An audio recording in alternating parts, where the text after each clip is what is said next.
Welcome to Mind Body Monday, and thank you all for joining me. In today's Mind Body Monday, we are going to be talking about PESACH and your gut, your digestive system.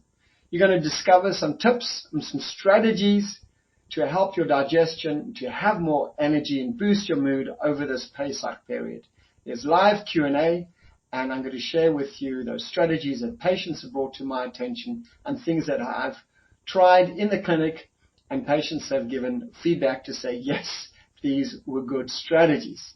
So if you're watching the replay, please go ahead and type your comments or questions. That way you'll be able to grow the community and get some answers there as well.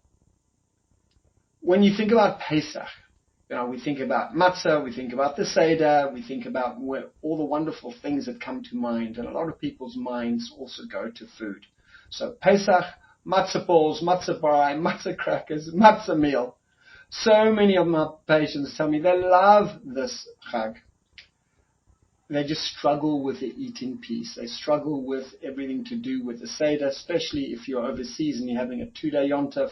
That tends to compound things, where there's heartburn, there's reflux, there's constipation, there's bloating, there's all sorts of discomfort going on. So this chag is a biggie for anybody who has a sensitive stomach or has a full-blown digestive issue like IBS or Crohn's or allergies or reflux or just a sensitive tummy. And I'm just curious if you're here in the live Mind Body Monday, go ahead and just type in the chat when you think about PESACH and your gut health. What concerns or challenges come to mind? What concerns or challenges do you navigate or have to negotiate around PESACH time? Type that in the chat. You can always PM me if you want, or private message me in the chat as well if you don't want to make it a public forum. I get that totally. Some of these issues can be a little bit personal. But go ahead, do that. Type in the chat, and that way I'll be able to orientate this live session, a live Q&A, to your specific questions. So go ahead, type in the chat when you think about PESACH and digestion, what comes to mind, what challenges come to mind, or what difficulties do you encounter? So some people have written in to me privately here already. Thank you. Thank you very much. Someone's written in here, how to avoid eating all the matzah, the cake, matzah meal, etc. They give me a stomach ache and digestive issues. Thank you so much. That's a really important question. Someone's typed in, taking time to eat healthily. Yes, Miriam, if that's a question or a comment, I'm not sure, but I'm going to hopefully deal with both angles of that. Someone else has written in, most of the foods we are allergic to are used in the substitution, and what are we supposed to do? Good question. Good question. Someone else has written in, we suffer from heartburn. Someone else, constipation. Someone else has written in, bloating. How do we deal with that? Great. All fantastic questions. So hang on, and I'm going to go through this Mind Body Monday and cover a lot of these pieces. So please feel free to continue to write in the chat any questions that you want me to come back to, or jot them down for yourself, and you can ask them in the live Q&A. Let me just begin with an overview of the way I like to organize this in my mind, the whole PESACH period, and how I teach my patients as well. Basically breaking down the whole PESACH period to 4 time zones. And it's very organizing to recognize that there are 4 distinct time zones. The first one is the period of time we're in now. That's before PESACH. We're in a week, 10 days before PESACH. So this is one time zone. The second time zone is Erev PESACH, the morning, afternoon of PESACH itself, specifically the morning time where you can eat chametz. And then the third time is the post-bir chametz, where you've already burned your chametz and can no longer eat chametz, or even before that already. And then there's the Erev Yontif itself. There's the Yontif, there's Chol HaMoed. So there's 4 time zones. That's before Pesach, where we are now, up until the morning of Pesach. There's the Erev Pesach, where you can, bit of the morning you can eat chametz, and there's beer chametz, where you can no longer, or sreifas chametz, where you can no longer eat. And then there's the Yontef itself, how to manage the meal, the Seder meal itself, and then Chol Hamoed. If you see these 4 time zones as 4 distinct areas that planning, that would benefit from planning, then it's very organizing for people. At least that's what I find myself in my practice as well. So let's just really begin with the Erev, the before Pesach. That's really from right now, when you're showing up in Mind Body Monday, or you're watching the replay. It's from this period until before the morning of Pesach, of Passover itself. So I think there are some key strategies that will make it so much more helpful to you to negotiate this zone, this first time zone, when you have this in place. And I'm going to call it sort of boosting our psychological resources this week. Because generally speaking, there is a lot that needs to be done. Whether a person is great at executive functioning and making lists and organizing, and a lot of people just aren't. So some of these strategies will also speak to those people as well. So the first strategy to boosting your emotional resources, because it is really all about the preparation for Passover, for Pesach, is a preparation to our freedom. So we don't want to arrive at the Seder just burnt out and exhausted. This whole period is that preparation. And it's also avodah. It's also avodas Hashem, everything you're doing.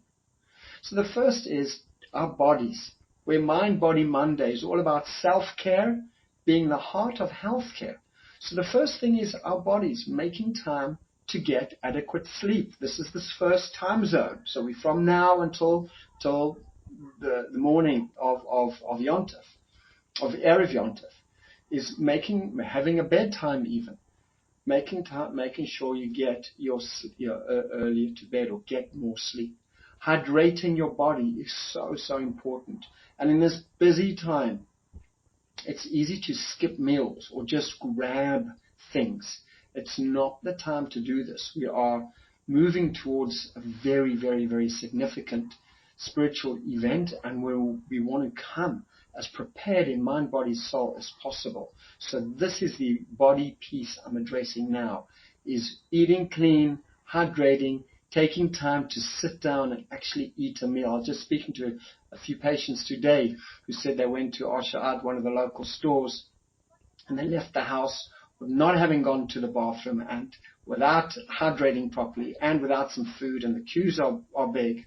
So they landed up just, eating a bag of crisps in the parking lot and finding a bathroom somewhere. And in other words, they were saying that had they been prepared and actually slow down and think about it, did a check-in, that would have made the shopping so much more enjoyable, because they would have been taken care of physiologically, hydrated and fed as well. And that makes the shopping experience so much more enjoyable. I want to look at a few strategies now to help boost our psychological resources as well in this first time period. So the first is boosting our psychological resources by taking care of our body, because a rested body is often a rested mind as well. And we have more bandwidth to deal with the lack of order, the lack of Seder in this interim period. So the second strategy deals with self-acceptance, to really recognize that this is an interim period. There's a lot of changes, and that's part of what Chazal's intention was doing, was getting us unstuck. And if you're feeling overwhelmed or uptight or stressed or whatever it happens to be, don't judge yourself for it. It's really part of the territory. And in my groups, I say that naming is taming. If you can just name the emotion or what you're feeling without any judgments, you're feeling stressed, you're feeling overwhelmed, you're feeling anxious, that's okay. Give it a name. It sets it outside of you. Your take whatever self-regulation strategies you need to really give yourself permission just to feel those feelings without another layer of guilt on top of that, because you shouldn't be having that. There's no place. Simply accept yourself, have compassion on your situation right now, and move on with having given yourself permission to feel what it is you're feeling and own what you're feeling without any judgments. The third strategy, emotional strategy in this period of time, is really not to have unrealistic expectations. It's fantastic to have expectations, and I'll get to a key teaching about that shortly. But not have unrealistic expectations. There are so many images that come by our way on maybe the book, the cover of Haggadot, or in our mind from, magazines about surrealistic scenes. And when we look at our life is so far. There's such a big gap between our imagination of what other people are experiencing or what things should be ideally, that we really set ourselves up for failure. So it's so important to have realistic expectations. And that means, on a very practical level, if the kids are, going to bed late, or they, you haven't given them a healthy meal all day, or they're just, junking out on carbs and sugars, let it go. It's just one day or 1 week in a year. It's okay. Nothing major is going to happen. And it's important just to align yourself and allow all of these unorganized, unreal things to happen, because that's just part of this out of order, if you know what I mean. And part of this unrealistic expectations is very often over this Pesach period, we get together with family, either nuclear family or cousins and whatnot, and then there's a blend of different people and around different meals, and very often it becomes relationships can become challenged in these intense situations where you around all a meal together, or you spending extended period of time over 3-4 days of Kulamud or a week together, and that's all new. And there may be clash of personalities. Just recognize that this is also part of preparation, realizing that you're going to maybe in these situations, it's not going to last forever. You'll put on your best, be yourself, healthy boundaries, and once again, realize in your mind it's only going to be for a few days, and you can get back to a regular circle of people in your life that you most resonate with. So this is just a strategy regarding aligning our expectations, not letting them be unrealistic. The next strategy around psychological health is something that I practice pretty much every single day. And it's called trade expectations for appreciation. What this means is expectations are all about looking forward to a situation to get something or hope for something, or looking back to the past for what I could have had or should have had or did not have or did not get. So it's all about expectations either in the future or in the past. And what happens when we have expectations that are not aligned to reality, there is no room to be in the present moment, right here, right now. And it prevents our ability just to tap into the beauty of this moment.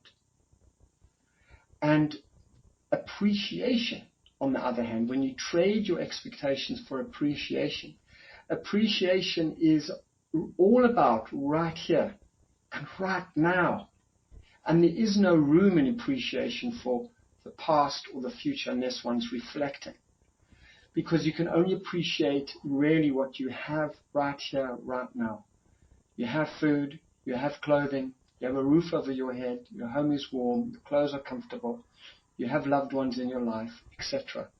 So whenever you catch yourself comparing with other people's situations, or you're finding yourself you having these expectations which will lead to disappointment, trade those expectations for appreciation and simply looking around and noticing, what can I appreciate right here, right now? And staying open to see what is right here that will bring glow, bring glimmer, joy into your daily living.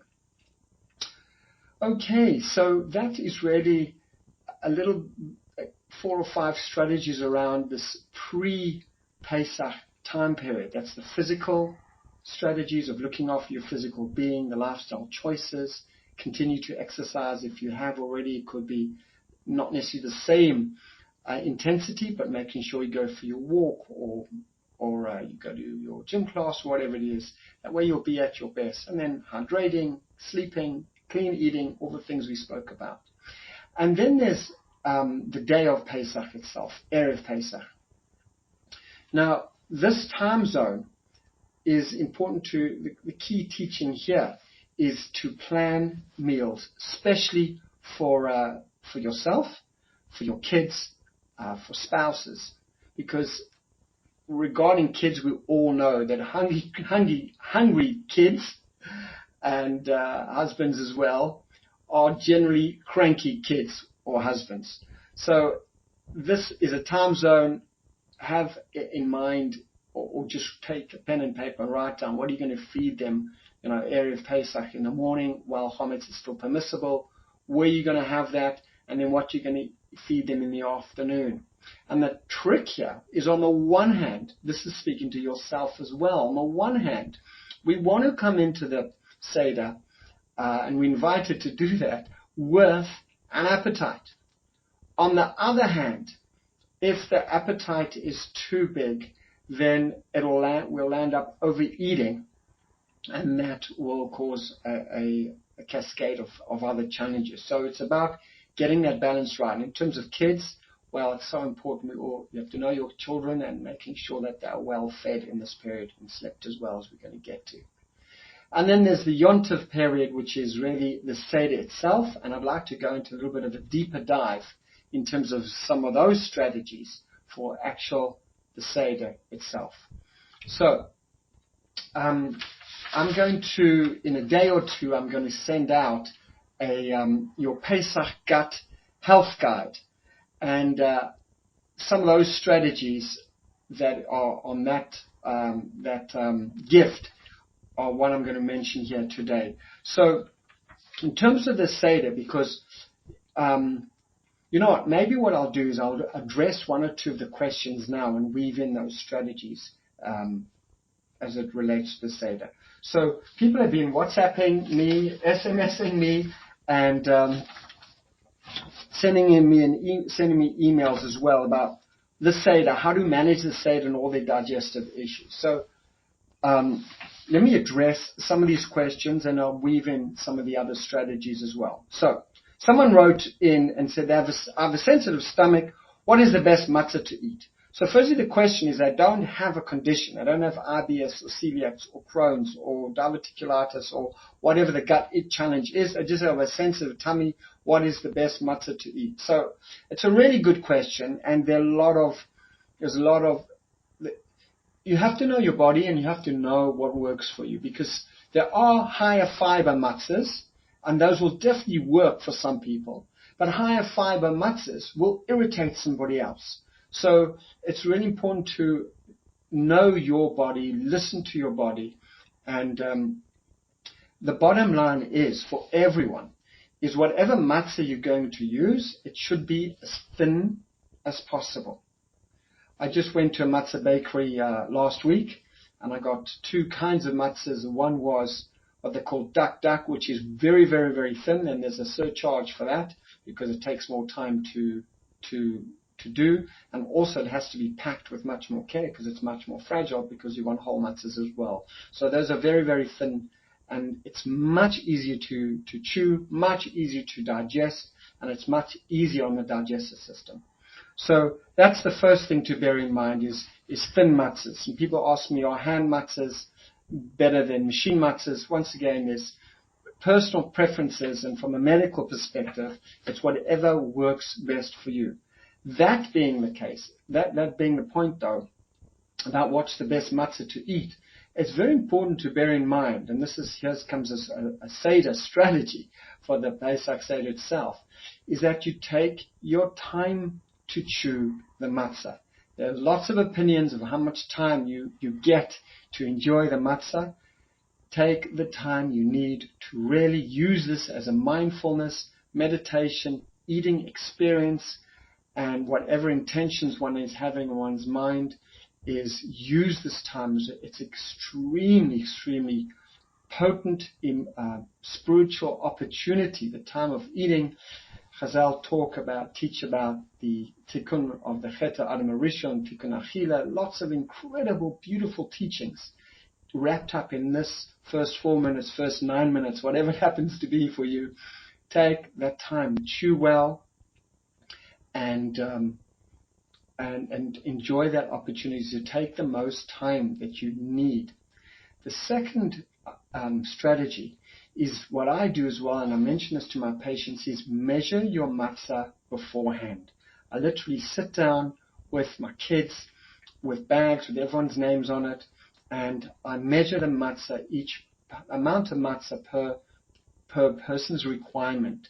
Last year we had some elderly folk at our table, and their matzah requirement was different. So this is why it's so important to check with your rabbi, to check with your pastor to get the spec exactly right. So we measured out the matzah for each person, the maror for each person, the charosis, whatever person needs, we got what they need for their digestive system, their age and stage in life. And I'll get to the discussion in a minute. So those are some of the strategies: going with thin, taking the time to eat, and the third one is measuring out. So you're not guessing and eating more than you need, and then coming into some digestive distress as a result of that. Today I spoke with someone who's a celiac patient, and they used a gluten-free oat matzah, and also a thin variety, and that's what they use for their Seder.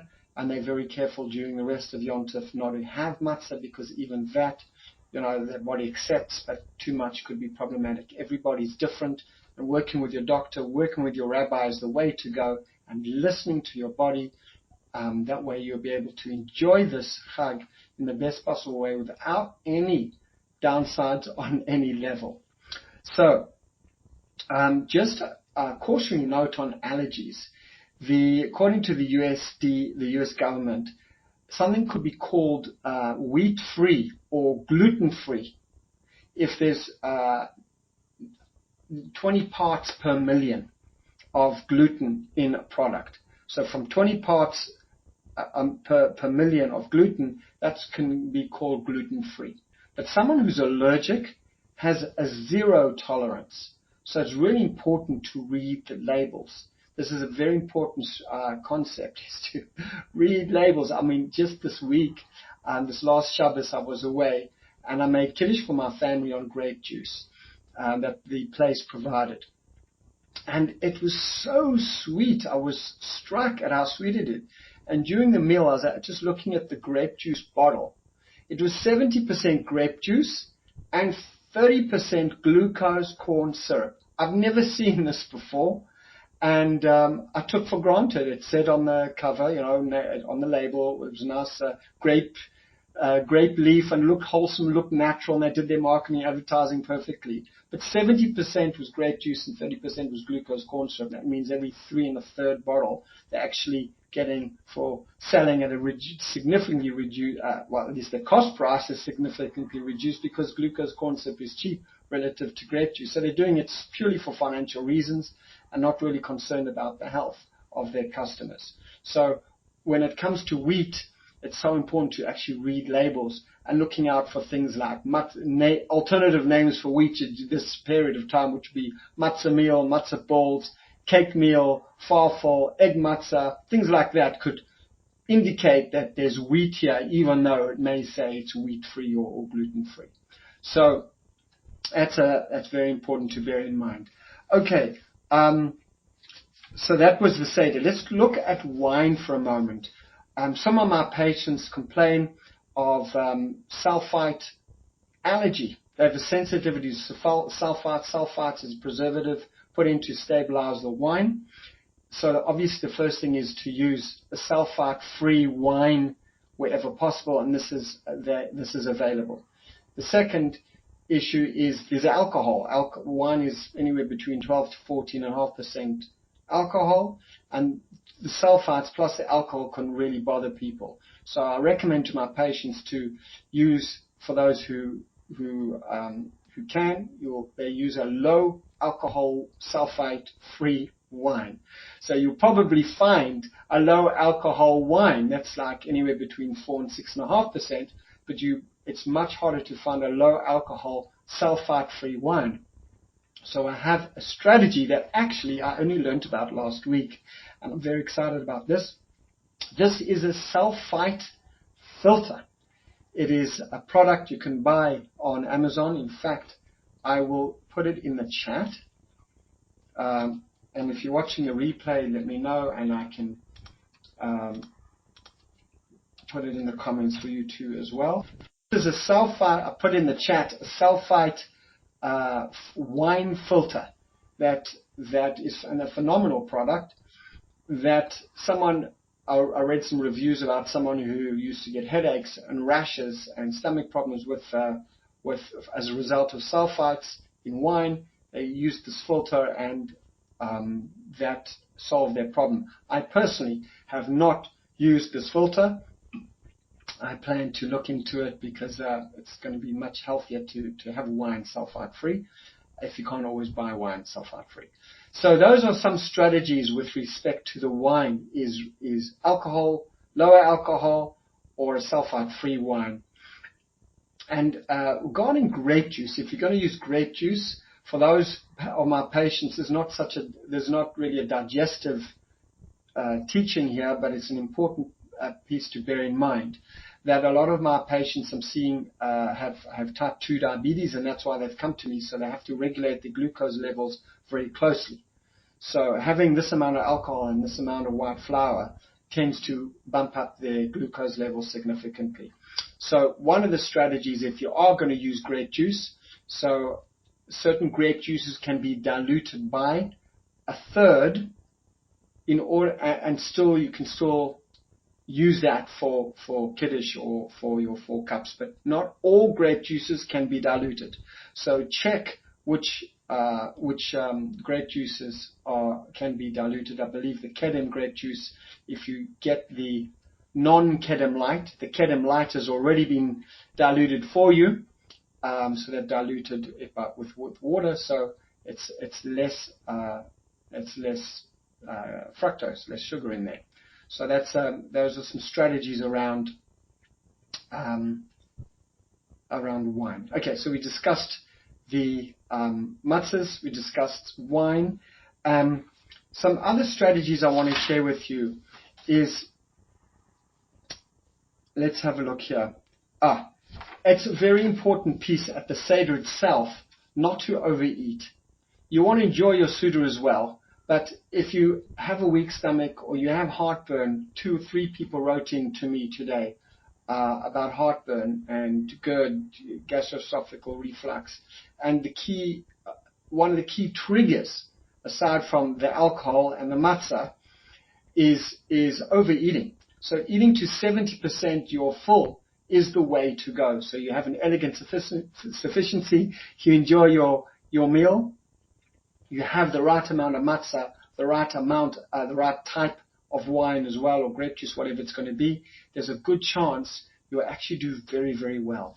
Another tip is to hydrate very, very well at 2 junctions. The first is part of this pre-Pesach, where we all are now until Pesach, is ensure all the lifestyle things we spoke about, but also making sure to hydrate well. And the rule of thumb is 1/2 ounce to 1 ounce of water per pound of body weight.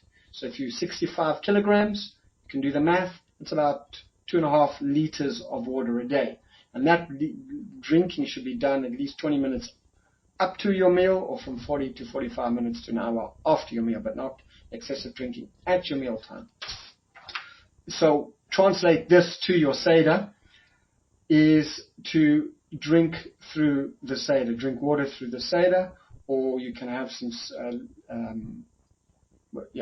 water or seltzer. Though those two items are generally just good. You'll stay with the wine or the grape juice, whatever it's going to be, or a mix. But just have water, and making sure you'll have at least 1 to 1.5 cups of water after each cup of wine or grape juice. This way it just dilutes things in your stomach acid. The Seder, the Haggadah, is stretched out somewhat, so your body has time to really help the digestive process as well. So that's something to bear in mind. Okay. Some of my patients get a lot of benefit from drinking chamomile, peppermint, or fennel tea. There is all of these 3 teas, specifically peppermint, is very, very soothing on the mucous membranes of the stomach. So you can prepare this tea and drink that during your meal, during the Seder as well, between your cups of wine instead of the water. So it's another option. And what you can also do is just make a combination of these 3 teas, chamomile, peppermint, and fennel. They each do something very special within the digestive system, reducing gas, soothing mucous membranes, helping with digestion, and really soothe the whole entire digestive process. So drinking 1.5 cups between the wine and the matzahs, that's also a very good thing to do instead of the water, or in addition to the water as well. After meals, it's a really good thing if you can, not only at the Seder time, but go for a 15 to 20 minute walk, just a stroll. That really research has shown that helps peristalsis. It helps things digest through very, very easily, helps move the food from the stomach into the small intestine and onwards. It's a very helpful thing to do as well. So, okay. Any more questions coming into the chat, feel free to post them. So we discussed wine, we discussed matzah, we discussed strategies for eating. I want to address a question that's come up in the chat here. A few questions. Let me do that now. Is spelt matzah better than wheat matzah for digestion? Rifki writes in. Great question. Thank you. Again, this is a personal preference. Whatever works best for you. However, that being said, in my experience, I've seen people do a lot better on spelt matzah than wheat for lots of different reasons. So if you have an option to get a thin wheat matzah, either hand or machine, thin spelt matzah, you'll be better off than a wheat matzah. And once again, there's the gluten-free oat variety. However, it's not as thin and not necessarily as tasty, but then it's gluten-free. Someone has written in, I'm reversing diabetes. What do you suggest? I think I covered that with those strategies. The low alcohol wine is important because alcohol converts to sugar. So if you're using low alcohol wine, there's less alcohol to convert to sugar. And also the concept of diluting your grape juice where you are allowed to do that. Okay. Someone's written in here, how to avoid eating, the garbage, basically, the matzah cake, matzah meal. They give me a stomach ache and digestive issues. So this is where it's important to really have these foods out of your sight as much as possible, because once you see them, it's much harder to say no. So Pesach is a wonderful opportunity to reset and eat clean. Most people are cooking themselves. There's very little preservatives and garbage within the sort of the raw Pesach eating program. I'm not talking about snacks and things like that. It's an opportunity to clean eating. And I just wanted to say something here. It's really a mind, I don't want to say game, but it's a mind game. It's to do with perspective. On the one hand, a person can approach this whole period of, wow, what an opportunity to eat clean, to detox my body, to reset my body, to have all these wonderful foods. And another mindset could be, I get to, I can't have all the foods I want to have, I'm feeling, what's the word, missing out. That's why I'm missing out on I'm feeling deprived of all the things I can't have. So which perspective are you going to have? You're going to look at it as an opportunity to eat clean and nourish and nurture your body. Or you're going to look at it as like, I'm missing out and, this is terrible. It's your choice. And sorry to be so frank, but it's really true. This is a wonderful, wonderful opportunity. And this is really about changing one's approach to see it as a beautiful opportunity to clean our physical homes from those things that are holding us back, clean our emotional worlds up so we become more centered, more mindful, more grateful as people. And in terms of food, just be able to eat clean and those other foods that are not in service of our health and well-being, that's just not it's not an option. Okay, so someone else has written in the chat, what to do if grape juice is a laxative for me? Wow, that's a really good question. That is a really good question. I don't know if wine does that to you as well. If certain foods promote bowel movements, then maybe that's a good thing because we'll offset any possible downside with too much matzah. But not all grape juices may have that effect, and if it does, then maybe unpleasant, then maybe looking towards a low alcohol wine may be a better option. I don't know. Maybe try it on Shabbos before and see what happens to you. Great question. Thank you. Okay. Let's see what else has come in.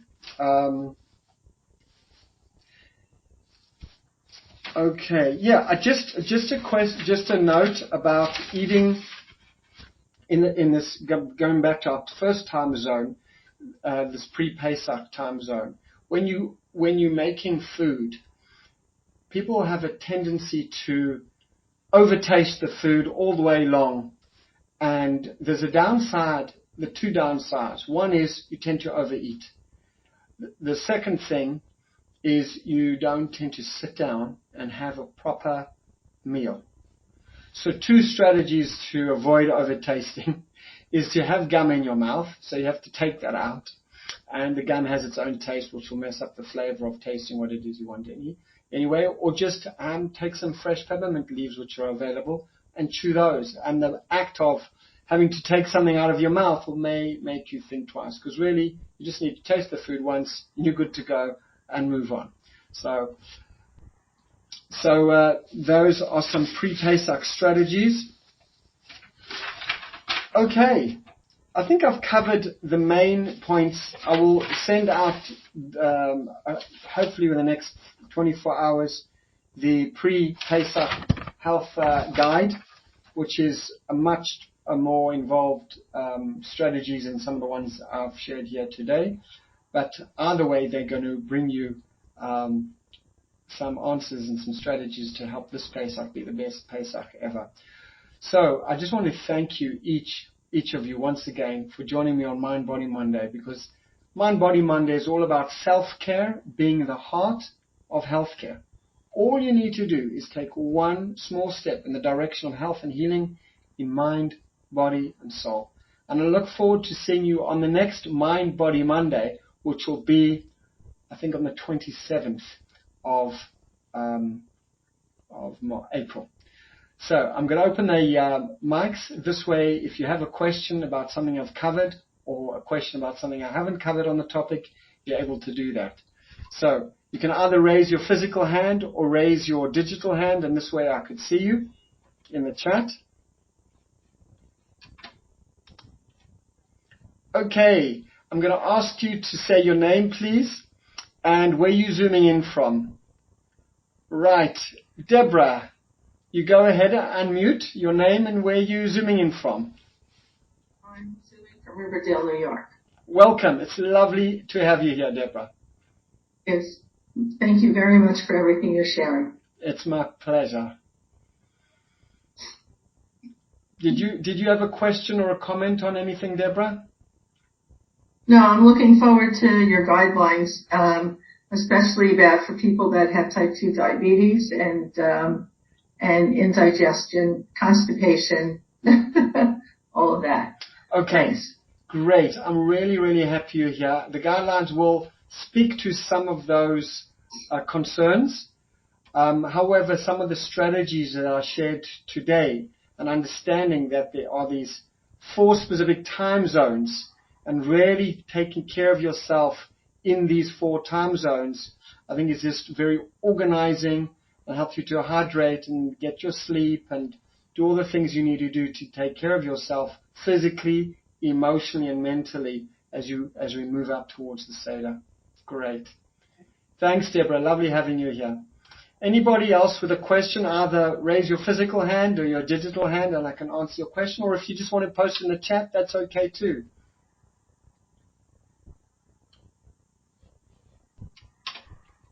Okay. So once again, if there are no more questions, I just want to say to each one of you, thank you so much for taking time in on a Monday. If it's morning, afternoon, or evening, wherever you are in the world, well done. Because it means that you're putting your health and your needs on the map. And I'm reminded of the analogy, and it's not only an analogy, but it's a life-saving point. Is we've all flown on aeroplanes and we've all heard if there's a loss of cabin pressure that the mother has to take the oxygen over her mask, over her face before the infant. And at first thought you can think that's so cruel, why are you doing that? But we all know that for the mother to be a mom, she has to be taken care of.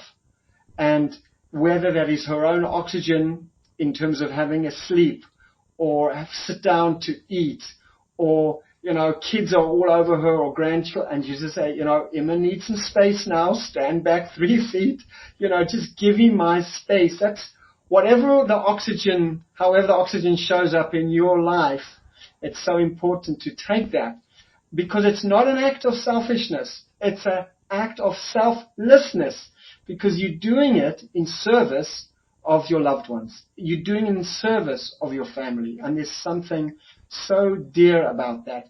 Because Chazal teach in the merit of the woman, Klal Yisrael were freed from Mitzrayim. And that's not a historical statement. It's an ongoing spiritual truth.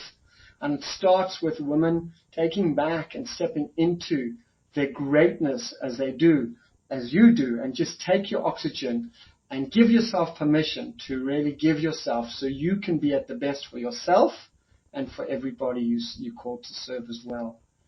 Any other questions before I sign off and see you next someone's written a Chag Kosher V'Sameach. Thank you so much, Dr. Avraham. I appreciate Esther. Lovely having you here. So I want to wish you all a Chag Kosher V'Sameach, and I look forward to seeing you in Mind Body Monday after the Chag.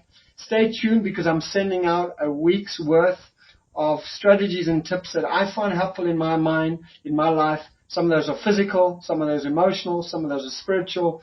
All things just to help us be at our best. And then the Pesach guide will be coming in a day or two. All the best. Chag Sameach.